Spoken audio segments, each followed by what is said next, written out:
ಯಾರ್ದು ಈ ಸಂಸ್ಥೆ? ಈ ಸಂಸ್ಥೆ ನಿಮ್ದು. ಹಾಲಾಗ್ತಕ್ಕಂಥ 1 ಲೀಟರ್ ಹಾಲಾಗ್ತಕ್ಕಂಥ ರೈತರದ್ದು ಈ ಸಂಸ್ಥೆ. ಬೆಂಗಳೂರು ಡೈರಿ ಎಲ್ಲ ಮೊದಲೇ ಅನ್ಕೊಂಡಿದ್ರಿ ನೀವೆಲ್ಲ ಅಂತಂದ್ರೆ, ನಿಮ್ಮೂರ ಡೈರಿಯಿಂದ ಹಾಲು ಈಚೆಗೆ ಹೋದ್ರೆ ಅದು ನಮ್ದಲ್ಲ, ಬೆಂಗಳೂರು ಡೈರಿದು. ಆದ್ರೆ ಬೆಂಗಳೂರು ಡೈರಿ ಯಾರ್ದು? ನಾನು ಕೇಳ್ತಾ ಇದ್ದೀನಿ ಎಲ್ಲ ಕಡೆ, ಹಳ್ಳಿಗೆ ಹೋದ ಕೂಡ ಬಹುಶಃ ನಾನು ಆಯ್ಕೆ ಆದ್ಮೇಲೆ 99% ಎಲ್ಲ ಹಳ್ಳಿ ಕೂಡ 3-4 ಬಾರಿ ವಿಸಿಟ್ ಮಾಡಿದ್ದೀನಿ ನಾನು. ಹೇಳ್ತಾ ಇದ್ರು, ಇದೇ ನಿರ್ದೇಶಕರು ಬರ್ತಾನೆ ಅವರು ನಮ್ಮೂರಿಗೆ, ನಾವು 5 ವರ್ಷದಲ್ಲೂ ಹಳೆ ನಿರ್ದೇಶಕರು ಒಂದ್ಸರಿ ಕೂಡ ನೋಡಿರ್ಲಿಲ್ಲ, ಇವ್ರು ಸುಮ್ಮನೆ ಕೂರಂಗ್ ಕಾಣಲ್ಲ ಅಂತೇಳಿ ಅಂತ. ನಂದು ಅದೇ ಕೆಲಸ, ರೈತರನ್ನ ವಿಚಾರಿಸ್ತಕ್ಕಂಥದ್ದು, ರೈತರಿಗೆ ಏನ್ ಮಾಡ್ಬೇಕು, ಅವ್ರಿಗೆ ಏನ್ ಅನುಕೂಲ ಆಗ್ಬೇಕು, ಯಾವ ಸಮಸ್ಯೆಗಳಿದೆ, ಆ ಸಮಸ್ಯೆಗಳ ಬಗೆಹರಿಸ್ತಕ್ಕಂಥದ್ದು ಹೆಂಗೆ ಅಂತಕ್ಕಂಥದ್ದು ನಾನೇ ಖುದ್ದು ಹೋಗಿ ಅವರಿಂದ ತಿಳ್ಕೊಂಡು ಅನೇಕ ಕಾರ್ಯಕ್ರಮಗಳನ್ನು ರೂಪಿಸ್ತಾ ಬಂದಿದೆ ಬಂಧುಗಳೇ. ಸಾಲ ಮೇಳವನ್ನ ಮಾಡ್ತಾ ಇದೀವಿ. ಈ ವಾರ ಬಹುಶಃ ಅಥವಾ ಮುಂದಿನ ವಾರದಲ್ಲಿ ಸಾಲ ಮೇಳ ಕಾರ್ಯಕ್ರಮವನ್ನು ಕೂಡ ಹಾಕೊಂಡಿದೀವಿ. ಕಾರಣ ಏನಂತಂದ್ರೆ, ನಾನ್ ನೋಡಿದಾಗೆ ನಮ್ಮ ತಾತ, ನಮ್ಮ ಅಪ್ಪನ ಕಾಲದಿಂದ ಕೂಡ ಅದೇ ಎಚ್ಚಪ್ಪ, ಅದೇ ಜರ್ಸಿ. ನಿಮ್ಮ ಹಸು 2 ತಲೆಮಾರಿಂದ 10 ಲೀಟರ್ ಮೇಲೆ ಹಾಲು ಕೊಡ್ಲೇ ಇಲ್ಲ. ಹೌದಾ? ಕೊಡ್ತಾ ಕೊಡ್ಲಿಲ್ಲ. ಅದೇ Denmark, Holland, Poland, England, Netherland ಹೋದ್ರೆ ನೀವು, ನಿಮ್ಗೆ ಗಿರ್ಲ್ಯಾಂಡ್ ಅಂತ ಹೇಳಿ ಒಂದು ತಳಿ ಇದೆ. ಗಿರ್ಲ್ಯಾಂಡ್ ಅಂತ ಹೇಳಿ, ಗಿರ್ ತಳಿ ಕೇಳಿದ್ದೀರಾ ನೀವು? ಗಿರ್ ತಳಿ ಕೇಳಿದ್ದೀರಾ? ಗಿರ್ ಅಂತಕ್ಕಂಥ ನಮ್ಮ ದೇಶದ ಸ್ಥಳೀಯ ತಳಿ ಅದು. ಅದನ್ನ ಗಿರ್ಲ್ಯಾಂಡ್ ಅಂತ ಹೇಳಿ ಮಾಡ್ಕೊಂಡಿದ್ದಾರೆ ಇವತ್ತು. ಇಲ್ಲ, ಮಚ್ಚ ಬರ್ತದೆ ಅದು. ನಮ್ಮ ದೇಶದ ಹಸುವನ್ನು ತಗೊಂಡೋಗಿ, ನಾಡು ಹಸುವನ್ನು ತಗೊಂಡೋಗಿ ಅದಕ್ಕೆ ಕ್ರಾಸ್ ಮಾಡಿ ಅವರು ಗಿರ್ಲ್ಯಾಂಡ್ ಅಂತ ಮಾಡ್ಕೊಂಡಿದ್ದಾರೆ. ಅದು ಪ್ರತಿ ದಿವಸ 80ರಿಂದ 150 ಲೀಟರ್ ಹಾಲನ್ನು ಕರಿತಕ್ಕಂಥ ಹಸು ಆಗಿದೆ ಇವತ್ತು. ಎಷ್ಟು? 80 ದಿವಸಕ್ಕೆ 80 ಲೀಟರ್ 150 ಲೀಟರ್ ಹಾಲು ಕರಿತಕ್ಕಂಥ ಹಸುಗಳಾಗಿದೆ ಬಂಧುಗಳೇ. ನಮ್ಮನ್ನ ಕೆಲವರು ಇದ್ದಾರೆ, ರವಪಳ್ಳಿಯಲ್ಲಿ ವೆಂಕಟೇಶ್ ಅಂತ ಇದ್ದಾರೆ ಅಧ್ಯಕ್ಷರು. ಅವ್ರ ಮನೆಗೆ ಇರ್ತಕ್ಕಂಥ ಹಸು ನಾನು ನೋಡಿದ್ದೆ, 45 ಲೀಟರ್ ಹಾಲು ಕರೀತದೆ. ಎಷ್ಟು? 45 ಲೀಟರ್ ಹಾಲು ಕರೀತದೆ. ನಿಮ್ಮ ರೈತ ರವಪಳ್ಳಿಯಲ್ಲಿ ವೆಂಕಟೇಶ್ ಅಂತ ಹೋಗಿ ನೋಡ್ಬೇಕು ನೀವು ಮುನೀರವರು ಫಾರಂ ಅಲ್ಲಿ ಕೂಡ ನನ್ನ ಪ್ರಕಾರ 40-45 ಲೀಟರ್ ಹಾಲು ಕರೀತಕ್ಕಂಥ ಹಸುಗಳು ಕೂಡ ಇದಾವೆ ಬಂಧುಗಳೇ. ನಮ್ಮ ಹಸುಗಳು ಯಾಕೆ ಕರೀತಾ ಇಲ್ಲ? ನಮ್ಮ ನಾಡ ಹಸು ತಗೊಂಡೋಗಿ ಅವರೇ ಗಿರ್ಲ್ಯಾಂಡ್ ಅಂತ ಮಾಡ್ಕೊಂಡ್ರು. ಇದೆಲ್ಲ ಕೂಡ ವೇಸ್ಟ್ ಮಾಡ್ಬೇಕಲ್ಲ. ನೀವು ಹಾಲು ಹಾಕಿ ಯಾರಾದ್ರೂ ಜಮೀನು ಕೊಂಡ್ಕೊಂಡಿದ್ದ ಇತಿಹಾಸ ಇದೆಯಾ ನಿಮ್ದು? ಹಾಲು ಹಾಕಿ ಮನೆ ಕಟ್ಟಿದ್ದು, ಹಾಲು ಹಾಕಿ ಜಮೀನು ತಗೊಂಡ ಇತಿಹಾಸ ಇದೆಯಾ ನಿಮ್ದು? ಆದ್ರೆ ಫಾರಿನ್ ಅಲ್ಲಿ ಇಂಡಸ್ಟ್ರಿಗಳು ನಡೆಸ್ತಾ ಇದ್ದಾರೆ, ಅನೇಕ ಹಾಲಿನ ಪ್ರಾಡಕ್ಟ್ಗಳು, ಹಾಲಿನ ಉತ್ಪನ್ನಗಳನ್ನ ಮಾಡ್ತಾ ಇದ್ದಾರೆ. ನಮ್ಮಲ್ಲಿ ಅನೇಕ ಜನ ದೊಡ್ಡ ಇಂಡಸ್ಟ್ರಿಗಳು ನಡೆಸ್ತಾ ಇದ್ದಾರೆ. ಮುನಿಗ ಅಂತಕ್ಕಂಥವ್ರು ಪ್ರತಿ ದಿವಸ ಬಹುಶಃ 1000 ಲೀಟರ್ಗೆ ಹೆಚ್ಚು ಹಾಲಾಗ್ತಾ ಇರ್ಬೇಕು ಅನ್ಕೊಂಡಿದ್ದೀನಿ ನಾನು. 800 ಚಿಲ್ಲರೆ. ಇವಾಗ ಸಮ್ಮರ್ ಅಂತ ಕಡಿಮೆ ಆಗಿರ್ಬೋದು, ಬಹುಶಃ ಬೆಳಗಲ್ಲ ಬಂದ 1000 ಲೀಟರ್ ಹಾಲಾಗ್ತಾರೆ ಅವರು. ಕಾಸಾಗುತ್ತೆ, ಅದೇ 1000ಕ್ಕಿಂತ ಹೆಚ್ಚಾಗ್ತಾರೆ ಅವರು. ಮೊದಲಿದ್ದಂಥದ್ದು ಲಾಸು ಅಂತ ಏನಿತ್ತು, ಪಶುಸಂಗೋಪನೆ ಮಾಡ್ತಕ್ಕಂಥದ್ದು ಬದಲಾಗಿದೆ ಇವಾಗ ಕಾಲ. ಅದಕ್ಕೆ ನಾವು ನಿಮಗೆ ಒಳ್ಳೆಯ ತಲೆ ಹಸುಗಳು ಸಿಗಬೇಕು ಅಂತೇಳಿ ನಾನು ನಿಮ್ಗೆ ಗಿರ್ಲ್ಯಾಂಡ್ ಅಂತ ಹೇಳ್ತಾ ಇದ್ದೆ. ಗಿರ್ಲ್ಯಾಂಡ್ ಅಂತ ಬೇರೆ ಇನ್ನೇನು ಮಾಡಿಲ್ಲ ಅವರು. ಗಿರ್ ಅಂತ ಹಸುನ ತಗೊಂಡೋಗಿ ಅದಕ್ಕೆ HF7 ಅನ್ನ ಕೊಡಿಸಿ, HF7 ಅನ್ನು ಕೊಟ್ಟಿ, ಆ ಕರು ಏನ್ ಹುಡ್ತಾರೆ ಆ ಹಸುವಿನ ಹೊಟ್ಟೆ ಒಳಗಡೆ, ಅದಕ್ಕೆ ಮತ್ತೆ ಗಿರ್ ತಳಿಯನ್ನ ಕೊಡಿಸಿದ್ರೆ ಅದು ಗಿರ್ಲ್ಯಾಂಡ್ ಆಗುತ್ತೆ. ಇಡೀ ಬಾಡಿ ಪೂರ್ತಿ ಗಿರ್ ತಳಿ ಇರ್ತದೆ. ಹಾಲು ಕರಿತಕ್ಕಂಥ ಭಾಗ ಒಂದು ಲಾಸ್ಟ್ ಭಾಗ ಇರ್ತದೆ, ಅದು HF ರೀತಿ ಇರ್ತದೆ. 2 ಹಸುವು ಕ್ರಾಸ್ ಮಾಡಿರ್ತಕ್ಕಂಥದ್ದು ಗಿರ್ಲ್ಯಾಂಡ್ ಆಗಿ ಇವತ್ತು ಹಾಲು ಕರಿತಕ್ಕಂಥ. ಈ ತರದ ಆವಿಷ್ಕಾರಗಳನ್ನ ಮಾಡ್ಬೇಕಿತ್ತು ನಾವು. ಪ್ರೊಫೆಸರ್ ಕೃಷ್ಣಪ್ಪನವರು ಮಾಡಿದ ಉದ್ದೇಶ, ಇಲ್ಲಿನ ಹಳ್ಳಿಗಳಲ್ಲಿ ಕೂಡ ಆರ್ಥಿಕ ಪರಿಸ್ಥಿತಿ ಬದಲಾಗಬೇಕು ಅಂತೇಳಿ ಈ ಸಹಕಾರಿ ಸಂಘವನ್ನು ಪ್ರಾರಂಭ ಮಾಡಿ ಬೆಂಗಳೂರು ಡೈರಿಯನ್ನ. ಅವರ ಉದ್ದೇಶ ಈಡೇರ್ತಾ ಅಂದ್ರೆ ಈಡೇರಲಿಲ್ಲ. ಅದಕ್ಕೆ ನಾವು ಹೇಳ್ತಕ್ಕಂಥದ್ದು, ನಿಮ್ಗೆ ಹೊಸ ಸಮಸ್ಯೆಯನ್ನ ಕೊಡಿಸ್ಬೇಕು. ಬೇರೆ ಸಮಸ್ಯೆ ಬಂದಿದೆ. ಮೊದಲೆಲ್ಲ ಬರೀ ಸಮಸ್ಯೆ ಯಾವುದೋ ಸಣ್ಣ ಹೋಗಿ ಓರಿ ಕೊಡಿಸಿದ್ರೆ ಊರುಗಳಲ್ಲಿ, ಅದೇ ಬುಡ್ಡ ಓರಿ ಕೊಡಿಸಿದ್ರೆ ಬುಡ್ಡ ಕರು ಹುಡ್ತಾ ಇತ್ತು. ಅದೇ ಮತ್ತೆ 3 ಲೀಟರ್ 5 ಲೀಟರ್ ಹಾಲು ಕೊಡ್ತಕ್ಕಂಥ ಕರು ಹುಡ್ತದೆ. ಅದರಲ್ಲೂ ಕೂಡ ಗಂಡು ಗರು ಹುಟ್ಬಿಟ್ರೆ, ಓರ್ಗರಿ ಹುಟ್ಟಿದ್ರೆ 1 ವರ್ಷ ಸಾಕೋದು ಕೂಡ ವೇಸ್ಟ್ ಆಗ್ತದೆ ನಿಮ್ದು. ಆ ಕಾರಣಕ್ಕಾಗಿ ನಾವು ಬಂದ್ಮೇಲೆ 1.5 ಲಕ್ಷ ಸಮಸ್ಯೆನ ಖರೀದಿ ಮಾಡಿದ್ವಿ. ಸಕ್ಸಸ್ ಸಮಸ್ಯೆ ಅಂತೇಳಿ ಖರೀದಿಯನ್ನು ಮಾಡಿದೀವಿ 850 ರೂಪಾಯಿ ಕೊಟ್ಟು. ಅದು 100%, 99% ಎಲ್ಲ 100% ಹೆಣ್ಗರು ಹುಡ್ತದೆ ಅದು, ಆ ಸಮಸ್ಯೆನ ಕೊಡಿಸಿದ್ರೆ.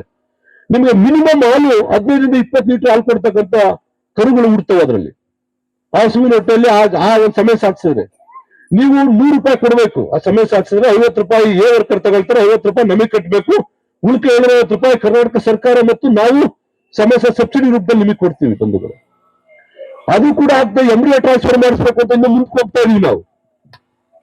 ಎಂಬ್ರಿಯೋ ಟ್ರಾನ್ಸ್ಫರ್ ಮಾಡಿಸಿದ್ರೆ ಪ್ರತಿ ಒಂದು ಹಸು ಸುಮಾರು 40 ರಿಂದ 50 ಲೀಟರ್ ಹಾಲು ಕೊಡತಕ್ಕಂಥ ಹಸುಗಳು ಕೂಡ ಕರುಗಳಿಗೆ ಜನನವನ್ನ ಕೂಡ ಕೊಡ್ತವೆ. ಅದೇ ಹಸು ಕೊಡೋದಿಲ್ಲ. ಹಸುವಿನ ಹೊಟ್ಟೆ ಕರು ಏನು ಹುಡ್ತದೆ ಅದು ಮತ್ತೆ ಗಬ್ಬಾಗಿ ಇದ್ರೆ ಒನ್ ಟೈಮ್ಗೆ 40 ರಿಂದ 50 ಲೀಟರ್ ಹಾಲು ಕೊಡ್ತಕ್ಕಂಥ ಹಸುಗಳು ಹುಡ್ತವೆ. ಈ ರೀತಿಯಾಗಿ ಹೊಸ ಹೊಸ ಆವಿಷ್ಕಾರವನ್ನು ಮಾಡಬೇಕಾಗಿದೆ ನಾವು ನೀವೆಲ್ಲ ಸೇರಿ. ನೀವು ನಾಳೆ ಬೆಳಿಗ್ಗೆ ಹಸುಗಳು ತಗೊಂಬಿಡಿ ಅಂತಂದ್ರೆ ನೀವೇನೋ ಹೇಳ್ತೀರಿ ಸರ್, ಒಂದು ಹಸುವಿನ ರೇಟ್ ಕೇಳಕ್ ಹೋದ್ರೆ ನಾವು ಎಚ್.ಎಫ್ ಜರ್ಸಿನ 20 ಲೀಟರ್ ಹಾಲು ಕೊಡೋದು ಕೇಳಕ್ ಹೋದ್ರೆ 2 ಲಕ್ಷ ಹೇಳ್ತಾರೆ ನಾವು ಕಾಸು ಅಂತಕ್ಕಂಥದ್ದು ಹೇಳ್ತೀರಿ ನೀವು. ಆ ಕಾರಣಕ್ಕಾಗಿ ನಾವೇ ಎಲ್ಲೆಲ್ಲಿ ನಮ್ಮ ಹಣವನ್ನು ಇತ್ತು, ನಮ್ಮ ಸಹಕಾರಿ ಸಂಘದ ಹಣವನ್ನು ಒಂದ್ ಕಡೆ 136 ಕೋಟಿ ರೂಪಾಯಿನ BDCC ಬ್ಯಾಂಕ್ ಅಲ್ಲಿ ಡೆಪಾಸಿಟ್ ಮಾಡಿದ್ವಿ ಬಂಧುಗಳೇ. 136 ಕೋಟಿ ರೂಪಾಯಿ ಬೆಂಗಳೂರು ಡೈರಿ ಹಣವನ್ನ ಯಾವ ಬೇರೆ ಬೇರೆ ಬ್ರಾಂಚ್ ಅಲ್ಲಿ ಇತ್ತು, ಯಾವ ಸಹಕಾರಿ ಸಂಘಗಳ ಪ್ರಾಥಮಿಕ ಸಹಕಾರಿ ಸಂಘಗಳ ದುಡ್ಡಿತ್ತು ಅವನ್ನೆಲ್ಲ ಕಲೆಕ್ಟ್ ಮಾಡಿ ಒಂದ್ ಕಡೆ FD ಇಟ್ಟಿದೀವಿ. ಸುಮ್ಮನೆ ಇಟ್ಟಿದೀವಿ ನಾವು ಕಂಡೀಷನ್ ಅನ್ನು ಹಾಕಿದೀವಿ. ನಾವು ಹೇಳಿದವರಿಗೆ ಲೋನ್ ಕೊಡಬೇಕು, ಕೇಂದ್ರ ಸರ್ಕಾರದ ಸಬ್ಸಿಡಿ ಲೋನ್ ಏನಿದೆ ಅದನ್ನ ಕೊಡಬೇಕು ಅಂತ ಮಾತುಕತೆಯನ್ನು ಮಾಡಿ ಇವಾಗ ಯಾರು ಹಸು ಸಾಕ್ತಾರೆ ಅವ್ರ ಹೆಸರಲ್ಲಿ ಒಂದು 10 ಗುಂಟೆಯಿಂದ ಅರ್ಧ ಎಕರೆ 1 ಎಕರೆ ಜಾಗ ಇರಬೇಕು. ಇದ್ರೆ 15 ಲಕ್ಷ ರೂಪಾಯಿ ಲೋನ್ ಕೊಡಿಸ್ತೀವಿ. ವರ್ಷಕ್ಕೆ 3% ಇಂಟ್ರೆಸ್ಟ್. ಎಷ್ಟು? ವರ್ಷಕ್ಕೆ 3%. ನಿಮ್ಗೆಲ್ಲ ತಿಂಗಳಿಗೆ ತಗೊಂಡ ಅಭ್ಯಾಸ.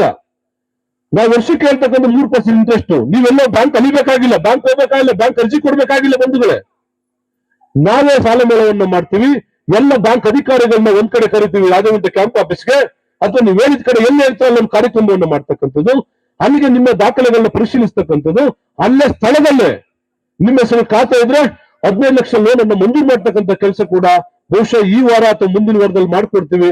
ಯಾರ್ಯಾರು ಸಾಲ ಅವಶ್ಯಕತೆ ಇದೆ, ಹಸುಗಳು ಸಾಕ್ಬೇಕು ಅಂತ ಇದ್ದೀರಿ, ನೀವೆಲ್ಲರೂ ಕೂಡ ಅನುಕೂಲವನ್ನು ಮಾಡ್ಕೊಡ್ತಕ್ಕಂಥ ಕೆಲಸವನ್ನ ಮಾಡ್ತೀವಿ ಅಂತಕ್ಕಂಥ ಮಾತನ್ನ ಈ ಸಂದರ್ಭದಲ್ಲಿ ಹೇಳಲಿಕ್ಕೆ ಬಯಸ್ತಾ ಇದ್ದೀನಿ ಬಂಧುಗಳು. ಎರಡನೇದು, ಹಸುಗಳಿಗೆ ಈದಾಗ ಕೆಟ್ಲು ಭಾವ ಆಗ್ತದೆ. ಏನಕ್ಕೆ ಅಂದ್ರೆ ನೀವು ಕೊಡ್ತಕ್ಕಂಥ ವಾತಾವರಣ, ಹಸು ಸಾಕ್ತಕ್ಕಂಥ ವಾತಾವರಣ ಚೆನ್ನಾಗಿರೋದಿಲ್ಲ. ಅಲ್ಲೇ ಗಂಜೆ ಹೋಯ್ತದೆ, ಅಲ್ಲೇ ಸಗಣಿ ಇರ್ತದೆ, ಅದ್ರ ಮೇಲೆ ಮಲಗ್ತದೆ, ಕೆಟ್ಲು ಭಾವ ಆಗ್ತದೆ, ಸೊಳ್ಳೆ ಕಚ್ತಕ್ಕಂಥದ್ದು ಮಾಡ್ತದೆ, ಮತ್ತೆ ಕಲ್ಲು ಮೇಲೆ ಕಟ್ಟಿದ್ರೆ ಕಾಲ್ ಕಿತ್ತಾಕೊಳ್ತಕ್ಕಂಥದ್ದು ಮಾಡ್ತದೆ. ಇದನ್ನ ಮನಗಂಡು ಇದುವರೆಗೂ ಕೂಡ ಬೆಂಗಳೂರು ಡೈರಿಯಲ್ಲಿ 30,000 ಮ್ಯಾಟನ್ನ ಕೂಡ ಕೊಟ್ಟಿದ್ದು. ಆದ್ರೆ ನಾವು ಈ ಬಾರಿ ಇದನ್ನೆಲ್ಲ ಅವಾಯ್ಡ್ ಮಾಡ್ಬೇಕಾದ್ರೆ ಕಾಯಿಲೆಯಿಂದ ತುತ್ತಾಗ್ತಕ್ಕಂಥ ಹಸುಗಳ ಸಂಖ್ಯೆ ಕಡಿಮೆ ಮಾಡಬೇಕು, ರೈತರಿಗೆ ಅನುಕೂಲ ಆಗ್ಬೇಕನ್ನೋ ದೃಷ್ಟಿಯಿಂದ ಈ ಬಾರಿ ರೈತರ ಅಧ್ಯಕ್ಷರು ಕೂಡ ಸೇರಿ 1.5 ಲಕ್ಷ ಮ್ಯಾಟನ್ನ ಕೂಡ ಕೊಡ್ತಕ್ಕಂಥ ಕೆಲಸವನ್ನ ಈಗಾಗಲೇ ಪ್ರಾರಂಭ ಮಾಡಿದೀವಿ. ನಿಮ್ಗೆ ಈಗಾಗಲೇ ನಾವು ಪಕ್ಕದಲ್ಲಿರ್ತಕ್ಕಂಥ ಸೊಂಡಗಪ್ಪದಲ್ಲಿ ಸ್ಕೂಲಲ್ಲಿ ಒಂದಷ್ಟು ತರಿಸಿಟ್ಟಿದೀವಿ. ನಾವು ಗೌರ್ಮೆಂಟ್ ಸ್ಕೂಲಲ್ಲಿ ಮ್ಯಾಟರ್ ತರಿಸಿಟ್ಟಿದೀವಿ. ಕೊಡ್ತಕ್ಕಂಥ ಒಂದೇ ಸರಿ ಬಂದ ಮೇಲೆ ಎಲ್ಲ ಹಳ್ಳಿಗಳು ಕೂಡ ಕೊಡ್ತಕ್ಕಂಥ ಕೆಲಸವನ್ನು ಕೂಡ ಪ್ರಾರಂಭ ಮಾಡ್ತೀವಿ. ಆ ಮ್ಯಾಟ್ ಬೆಲೆ ಬಂದು 2,800 ರೂಪಾಯಿ ಒಂದು ಮ್ಯಾಟ್. ಬಟ್ ನೀವು ಬರ್ಸ್ಲಿಕ್ಕಾಗುತ್ತೆ 2,800 ರೂಪಾಯಿ ಒಂದು ಮ್ಯಾಟ್ಗೆ ಅಂದ್ರೆ ಮತ್ತೆ ಆಗೋದಿಲ್ಲ. ಅದಕ್ಕೆ ನೀವು 1,300 ರೂಪಾಯಿ ಕೊಡ್ತಕ್ಕಂಥದ್ದು, ನಾವು 1,400 ರೂಪಾಯಿ ಕೊಡ್ತಕ್ಕಂಥದ್ದು, ಒಟ್ಟು ಸರಿದೂಗಿಸ್ತಕ್ಕಂಥದ್ದು 1.5 lakh into 1.5 lakh mat into 1,400 ರೂಪಾಯಿ ಎಷ್ಟಾಗ್ತದೆ ನೋಡಿದ್ರೆ ಮೊಬೈಲ್ ಲೆಕ್ಕ ಹಾಕಿ ನೀವು 21 ಕೋಟಿ ನಿಮ್ಗೆ ಸಬ್ಸಿಡಿ ಕೊಡ್ತಕ್ಕಂಥ ಕೆಲಸ ಕೂಡ ಬಹಳ ದೊಡ್ಡ ಕೆಲಸವನ್ನು ಕೂಡ ಮಾಡ್ತಾ ಇದ್ದೀವಿ ಬಂಧುಗಳೇ. ನಾವು ಇಷ್ಟೆಲ್ಲ ಮಾಡ್ತಿರ್ತಕ್ಕಂಥದ್ದು ರೈತರು ಏನ್ ಬಡವರಿದ್ದಾರೆ ಹಳ್ಳಿಗಳಲ್ಲಿ, ನಿಮ್ಮ ಆರ್ಥಿಕ ಸ್ಥಿತಿ ಬದಲಾಗಬೇಕು ಅಂತ ಹೇಳಿ, ನೀವು ಕೂಡ ಎಲ್ಲ ರೀತಿಯಲ್ಲಿ ಬದುಕಬೇಕು, ಸ್ವಾವಲಂಬಿ ಜೀವನ ನಡೆಸಬೇಕು, ನಿಮ್ಮ ಬಡತನ ಹೋಗ್ಬೇಕು ಅಂತೇಳಿ ನಿಮ್ಮ ಪರವಾಗಿ ಹೋರಾಟ ಮಾಡ್ತಕ್ಕಂಥ ಕೆಲಸವನ್ನು ಮಾಡ್ತಾ ಇದೀವಿ ನಾವು. ಇದುವರೆಗೂ ಹೇಗಿತ್ತು ನನಗೆ ಗೊತ್ತಿಲ್ಲ. ಇದುವರೆಗೂ ನಿರ್ದೇಶಕರಾದಂತವ್ರು ಏನ್ ಮಾಡ್ತಾರೆ ಅದು ನೋಡೋದಕ್ಕೆ ಬರೋದಿಲ್ಲ ನಾನು. ಆದ್ರೆ ನಾನಿನ ಕಾಲಾವಧಿಯಲ್ಲಿ ನಿಮ್ಗೆ ಯಾವ ರೀತಿ ಅನುಕೂಲ ಬೇಕು, ನಿಮ್ಗೇನೇ ಸಹಾಯ ಬೇಕಾಗ್ತದೆ ಅದೆಲ್ಲವನ್ನು ಕೂಡ ಮಾಡ್ತಕ್ಕಂಥ ಕೆಲಸವನ್ನ ಮಾಡ್ತೀವಿ. ನೀವು ನಿಮ್ಮ ಸಹಾಯವಾಣಿ ಕೂಡ ಪ್ರತಿ ಡೈರಿಯಲ್ಲೂ ಕೂಡ ನಾವು ಕೊಟ್ಟಿದ್ದೀವಿ. ನನ್ನ ನಂಬರ್ ಇರ್ತದೆ, ಡಾಕ್ಟರ್ ನಂಬರ್ ಇರ್ತದೆ, ಸೂಪರ್ವೈಸರ್ ನಂಬರ್ ಇರ್ತದೆ, ಮತ್ತೆ ನಮ್ಮ ಸಹಾಯವಾಣಿ ನಮ್ಮ ಡೈರಿಯಲ್ಲಿ ಕೂಡ 10 ಜನ ಕೆಲಸ ಮಾಡ್ತಾರೆ 24 ಗಂಟೆ. ನಿಮ್ಗೆ ಯಾವ್ದೇ ಏನೇ ಸಮಸ್ಯೆ, ಫೀಡ್ ಬರಲಿಲ್ಲ, ಡಾಕ್ಟರ್ ಇಂಟರ್ವ್ಯೂ ಬರಲಿಲ್ಲ, ಆಲ್ ಕಲೆಕ್ಷನ್ ಆಗ್ಲಿಲ್ಲ, ನಿಮ್ಗೆ ಪೇಮೆಂಟ್ ಬರ್ತಕ್ಕಂಥ ಲೇಟ್ ಆಯ್ತು, ನಿಮ್ಗೆ ಇನ್ನೇನೋ ಬೇರೆ ಕಾಯಿಲೆ ಬಂತು ಹಸುಗಳಿಗೆ, ಮತ್ತೆ ಯಾರಿಗೂ ಹೆಚ್ಚು ಕಡಿಮೆ ಆಯ್ತು, ರೈತರಿಗೆ ಸಮಸ್ಯೆ ಆಯ್ತು, ಎಲ್ಲದಕ್ಕೂ ಕೂಡ ನೀವು ಆ ಟೋಲ್ ಫ್ರೀ ನಂಬರ್ಗೆ ಫೋನ್ ಮಾಡೋದ್ರಿಂದ ದುಡ್ಡು ಕಟ್ಟಾಗೋದಿಲ್ಲ. ತುರ್ತಾಗಿ ನಿಮ್ಗೆ ಅರ್ಧ ಗಂಟೆ ಒಳಗಡೆ ನಿಮ್ ಸಮಸ್ಯೆಗೆ ಪರಿಹಾರವನ್ನು ಕೊಡ್ತಕ್ಕಂಥ ಕೆಲಸವನ್ನು ಕೂಡ ಪ್ರಾರಂಭ ಮಾಡಿದೀವಿ ನಾವು. ಬಂಧುಗಳು, ನಿಮ್ಗೆಲ್ಲ ಗೊತ್ತಿರ್ಲಿ, ನಿಮ್ಮ ಊರ್ ಮೇಲೆ ನನಗೆ ಎಷ್ಟು ಪ್ರೀತಿ ಇದೆ ಅಂತಂದ್ರೆ, ಒಂದು ಸಣ್ಣ ಹಳ್ಳಿಯ ಮೇಲೆ ಇದುವರೆಗೂ ಕೂಡ ಬಹುಶಃ 3 ವರ್ಷ ಆಗಿದೆ ಕುಂಬಳಗುಂಟೆ ಅಂತೇಳಿ ಒಂದು ಡೈರಿ ಪ್ರಾರಂಭ ಆಗಿದೆ. ಕುಂಬಳಗುಂಟೆ ಮದುವೆ ಹೋಬಳಿಯಲ್ಲಿ, ಮದುವೆ ಪಕ್ಕದಲ್ಲಿ ಕುಂಬಳಗುಂಟೆ ಅಂತ ಇದೆ, ಗೊತ್ತಿದೆಯಾ ನಿಮ್ಗೆ? ಕುಂಬಳಗುಂಟೆ. ಇನ್ನೊಂದು ಹಳ್ಳಿ ಕೂಡ ಇದೆ ಕಲ್ಲೋಡು ಅಂತೇಳಿ. 3 ವರ್ಷ ಆಗಿದೆ, ಇದುವರೆಗೂ ಕೂಡ ವೇಯಿಂಗ್ ಸ್ಕೇಲ್ ಕೊಟ್ಟಿಲ್ಲ. ಎರಡನೇ ಬಂದು ನಿಮ್ಗೆ ಅನಲೈಸರ್ ಕೊಟ್ಟಿಲ್ಲ. ನಿಮ್ಗೆ ವೇಯಿಂಗ್ ಸ್ಕೇಲ್ ಕೊಟ್ಟಿದೀವಿ, ಅನಲೈಸರ್ ಕೊಟ್ಟಿದೀವಿ, ಎಲ್ಲ ಪರಿಕರಗಳನ್ನ ಕೊಟ್ಟಿದೀವಿ. ನಿಮ್ಗೆ ಯಾವುದೇ ಡೈರಿಗೆ ಇದುವರೆಗೂ ಕೂಡ ಆ 3 ವರ್ಷ ಪ್ರಾರಂಭ ಆಗಿದ್ದ ಡೈರಿಗಳಿಗೆ ಪೇಂಟ್ ಕೂಡ ಮಾಡಿಸಿಲ್ಲ. ನಿಮ್ಮ ಡೈರಿಗೆ ಉದ್ಘಾಟನೆ ಆದ್ಮೇಲೆ ಪೇಂಟ್ ಆಯ್ತಾ ಇಲ್ಲ? ಹೇಳ್ತಾ ಇದ್ರು ನಮ್ಮ ದುಡ್ಡಲ್ಲೇ ಮಾಡ್ತೀವಿ ಸಹ ಅಂತ ಹೇಳಿ. ನಾನು ಹೇಳಿದೆ, ನಿಮ್ ದುಡ್ಡೇ ಇಲ್ಲಪ್ಪ, ಇನ್ನು ಇವಾಗ ಡೈರಿ ಪ್ರಾರಂಭ ಮಾಡ್ತಾ ಇದೆ, ಎಲ್ಲಾಗುತ್ತೆ ಇರಿ ನಾನು ಒಡ್ಸ್ಕೊಡ್ತೀನಿ ಅಂದೆ. ನಾನು ಅನಲೈಸರ್ ದುಡ್ಡು ಕಟ್ಬೇಕು, ನೀವು ಎಲ್ಲಿ ಕಟ್ಟಕ್ ಸಾಧ್ಯ ಆಗುತ್ತೆ? ಒಂದು ಸಣ್ಣ ಹಳ್ಳಿ, ಹಂಗಾಗಿ ಆಗೋದಿಲ್ಲ ಅಂತ ಅನಲೈಸರ್ ಕೊಡಿಸ್ಕೊಡಿ ಅಂತ ಹೇಳಿದೆ ನಾನು. ವೇಯಿಂಗ್ ಮಿಷಿನ್ ಕೊಂಡ್ಕೊಳ್ಬೇಕು, ನೀವೇ ಕೊಂಡ್ಕೊಳ್ಬೇಕು, ಆಗೋದಿಲ್ಲ. ಅದನ್ನು ಕೂಡ ಪರಿಕರಗಳಿಗೂ ಕೂಡ ನಾವೇ ಕೊಡ್ತಕ್ಕಂಥ ಕೆಲಸವನ್ನು ಮಾಡಿದ್ವಿ. ಸ್ವಲ್ಪ ಅಮೌಂಟ್ ಅನ್ನು ಕೂಡ ಇವ್ರ ಅಕೌಂಟ್ಗೆ ಹಾಕ್ತಕ್ಕಂಥ ಕೆಲಸ, ನಿಮ್ ಡೈರಿ ಅಕೌಂಟ್ಗೆ ಹಾಕ್ತಕ್ಕಂಥ ಕೆಲಸವನ್ನು ಕೂಡ ನಾವು ಮಾಡಿದೀವಿ. ನಿಮ್ಗೆ ಗೊತ್ತಿರಲಿ, ಇವತ್ತು ಹೇಳ್ತಾ ಇದ್ದೀನಿ ನಾನು, ಎಷ್ಟು ಬೇಗ ನೀವು ಜಾಗವನ್ನು ಕೊಡ್ತೀರೋ ಅಷ್ಟು ಬೇಗ ಹೊಸ ಬಿಲ್ಡಿಂಗ್ ಕಟ್ಕೊಡ್ಲಿಕ್ಕೆ ನಾವು ರೆಡಿ ಇದೀನಿ. ನಾಳೆ ಬೆಳಿಗ್ಗೆ ನೀವು ಜಾಗ ಐಡೆಂಟಿಫೈ ಮಾಡಿದ್ರೆ ನಾಳೆ ಬೆಳಿಗ್ಗೆ ಗುದ್ದಿ ಪೂಜೆಯನ್ನು ಮಾಡ್ಲಿಕ್ಕೆ ನಾವು ರೆಡಿ ಇದೀನಿ. ದುಡ್ಡನ್ನು ನಾನು ಕೊಡ್ತೀನಿ, ದುಡ್ಡನ್ನು ನಾವು ಕೊಡ್ಲಿಕ್ಕೆ ರೆಡಿ ಇದೀವಿ.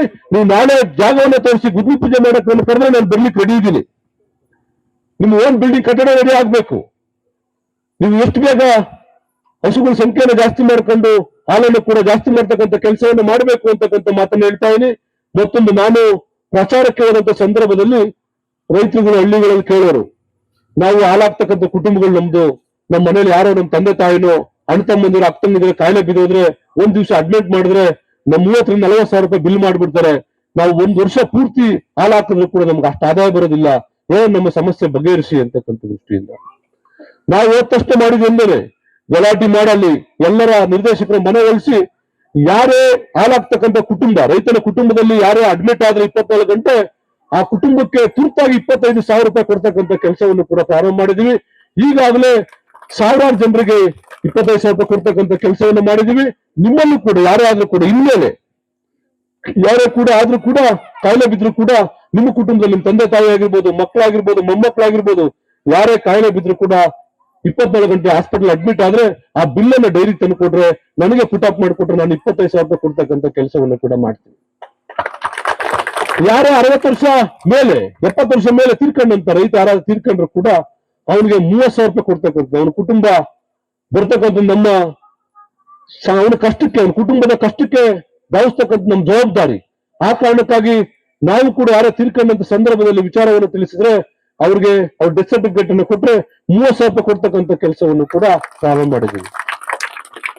ಯಾವುದೇ ಹಸು, ನೀವು ಹಸು ಸಾಕಿರ್ತೀರಿ, ಯಾವುದೋ ಕಾಲದಲ್ಲಿ ಏನೋ ಇನ್ಶೂರೆನ್ಸ್ ಮಾಡ್ಸಕ್ ಆಗೋದಿಲ್ಲ, ಹಾಗೆ ಆಗಿರೋದಿಲ್ಲ. ಇನ್ಶೂರೆನ್ಸ್ ಅಂತ ಹಸುಗಳು ಯಾವ್ದಾದ್ರು ತಿರೋದು, ಇನ್ಶೂರೆನ್ಸ್ ಮಾಡಿಸಿದ್ರೆ ನಿಮ್ಗೆ ಎಷ್ಟು ಇನ್ಶೂರೆನ್ಸ್ ಮಾಡಿ 70,000 1 ಲಕ್ಷ ಮಾಡಿ 1 ಲಕ್ಷ ಕೊಡ್ತೀವಿ. ಒಂದ್ ವೇಳೆ ಇನ್ಶೂರೆನ್ಸ್ ಮಾಡಿಸಿಲ್ಲ ಅಂದ್ರೆ ನನ್ನ ಅಮೌಂಟ್ ಅಲ್ಲಿ 10,000 ರೂಪಾಯಿ ಕೊಡ್ತಕ್ಕಂಥ ಕೆಲಸವನ್ನು ಕೂಡ ಮಾಡ್ತಾ ಇದ್ದೀವಿ. 500 ಹಸುಗಳು ಕೊಟ್ಟಿದ್ದೀವಿ ನಾನು ಗೆದ್ಮೇಲೆ.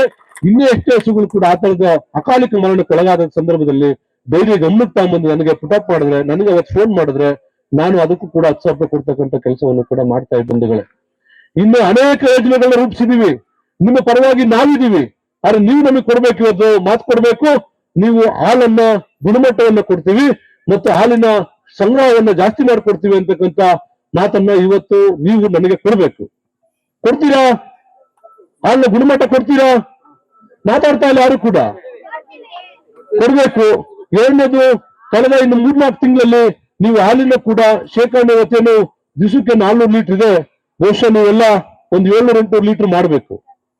700-800 ಲೀಟರ್ ಮಾಡ್ತೀರಾ? ನಿಮಗೆ ಲೋನ್ ಕೊಡ್ತೀವಿ, ನಿಮಗೆ ಮೆಡಿಕಲ್ ಕೊಡ್ತೀವಿ, ನಿಮ್ಮ ಹಸುಗಳಿಗೆ ಚೆಕ್ ಮಾಡ್ತೀವಿ, ಡಾಕ್ಟರ್ ಕಳಿಸ್ಕೊಡ್ತೀವಿ, ಎಲ್ಲ ಫೆಸಿಲಿಟಿ ಕೊಡ್ತೀವಿ. ಮಾಡ್ಬೋದಾ ನೀವು? ಖಂಡಿತವಾಗಿ ಕೂಡ ಮಾಡ್ಕೊಡಿ ಅಂತಕ್ಕಂಥ ಮಾತನ್ನ ಹೇಳ್ತಾ, ನನಗೆ ಬಹಳ ಖುಷಿ ಆಯ್ತು ನಿಮ್ಮನ್ನೆಲ್ಲ ನೋಡಿ. ನಿಮ್ಮ ಊರಿಗೆ ಬಂದು ನಿಮ್ಮ ಡೈರಿಯನ್ನ ಇನಾಗ್ರೇಷನ್ ಮಾಡಿದ್ವಿ ನಿಮ್ ಜೊತೆ ಎಲ್ಲ ಸೇರಿ. ಆ ಕಾರಣಕ್ಕಾಗಿ ಮತ್ತೊಮ್ಮೆ ಬೆಂಗಳೂರು ಡೈರಿಯ ವತಿಯಿಂದ ಇಡೀ ತಿಮ್ಮವಿಬಾಳದ ಎಲ್ಲ ಹಾಲು ಉತ್ಪಾದಕರಿಗೆ, ಗ್ರಾಮಸ್ಥರಿಗೆ, ಅಧ್ಯಕ್ಷರು ಮತ್ತು ನಿರ್ದೇಶಕರಿಗೆ ವೇದಿಕೆ ಇರ್ತಕ್ಕಂಥ ಎಲ್ಲ ಅತಿಥಿ ಗಣ್ಯರಿಗೆ ಕೂಡ ವಂದಿಸಿ ನನ್ನ ಮಾತುಗಳನ್ನು ಮುಗಿಸ್ತಾ ಇದ್ದೀನಿ. ನಮಸ್ಕಾರ.